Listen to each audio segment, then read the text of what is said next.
हरे कृष्णा भक्तों, माघ पूर्णिमा तिथि का हमारे हिंदू धर्म में विशेष धार्मिक महत्व है। माघ पूर्णिमा माघ मास का अंतिम दिन भी होता है और इसी के बाद से फागुन मास की भी शुरुआत हो जाती है। माघ मास में स्नान करने का महत्व अश्वमेध यज्ञ के बराबर बताया गया है और माघ पूर्णिमा के दिन स्नान करने से सुख सौभाग्य की भी प्राप्ति होती है। इसी दिन हमारे देश की सभी पवित्र नदियों में स्नान करने की सभी लोगों की भारी भीड़ उमड़ती है। खासकर प्रयाग में माघ स्नान को बहुत ज्यादा पुण्यदायक बताया गया है। कहा जाता है कि अगर आप प्रयाग के संगम में माघ मास में 3 बार स्नान करते हैं तो आपको वह पुण्य मिलता है जो 10,000 अश्वमेध यज्ञ को करने से भी नहीं मिलता। तो आपको बताते हैं साल 2024 में माघ पूर्णिमा कब है, व्रत किस दिन रखा जाएगा, स्नान दान किस दिन किया जाएगा और क्योंकि इस दिन चंद्र देवता की पूजा की जाती है। पूर्णिमा का जो उपवास होता है वह चंद्र देवता की पूजा करके चंद्र दर्शन करके ही पूर्ण होता है। तो चंद्र उदय का समय इस दिन क्या रहेगा? श्री सत्यनारायण भगवान की कथा का पाठ भी आज के दिन किया जाता है, व्रत रखा जाता है। तो सत्यनारायण भगवान का व्रत भी कब रखा जाएगा इस बारे में आपको बताते हैं। साल 2024 में इस बार माघ पूर्णिमा है, 24 फरवरी शनिवार के दिन, और इसी दिन पूर्णिमा का व्रत और स्नान दान किया जाएगा। मान्यता है कि माघ पूर्णिमा के दिन सभी देवी देवता पृथ्वी लोक पर आते हैं और स्नान करते हैं, इसीलिए आज के दिन पवित्र नदी में स्नान अवश्य करना चाहिए। अगर ऐसा ना हो सके तो आप नहाने के पानी में ही गंगा जल मिलाकर और गंगा मैया का ध्यान करके स्नान करके सूर्य देवता को अर्घ देकर ही व्रत कर सकते हैं। उसके बाद अपनी सामर्थ्य के अनुसार कुछ न कुछ दान देना चाहिए। पौष पूर्णिमा के दिन से प्रारंभ हुआ कल्पवास भी माघ पूर्णिमा के दिन समाप्त हो जाता है। पूर्णिमा तिथि प्रारंभ होगी 23 फरवरी शुक्रवार की दोपहर 3:35 से और समाप्त होगी 24 फरवरी शनिवार की शाम 6 बजे तक। क्योंकि पूर्णिमा तिथि इस बार 2 दिन तक रहने वाली है, लेकिन 23 फरवरी को जो पूर्णिमा की तिथि है वो दोपहर से ही प्रारंभ होगी।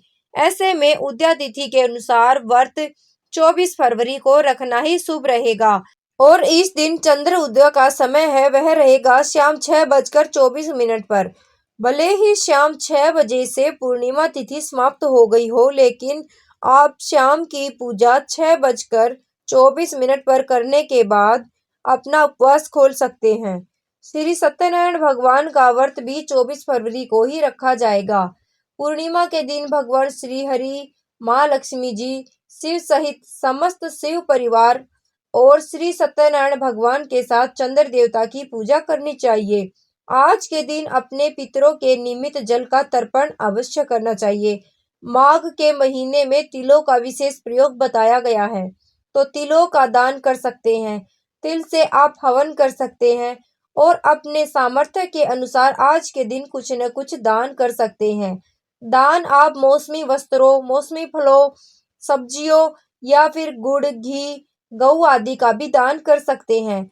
जिसकी जैसी सामर्थ्य हो उसके अनुसार आप दान कर सकते हैं। व्रत रखने वाले भक्तों को सुबह देरी तक नहीं सोना चाहिए।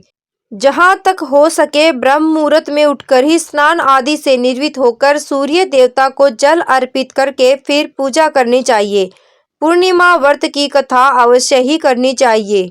कथा सुननी और पढ़नी चाहिए और दिन भर उपवास रखना चाहिए।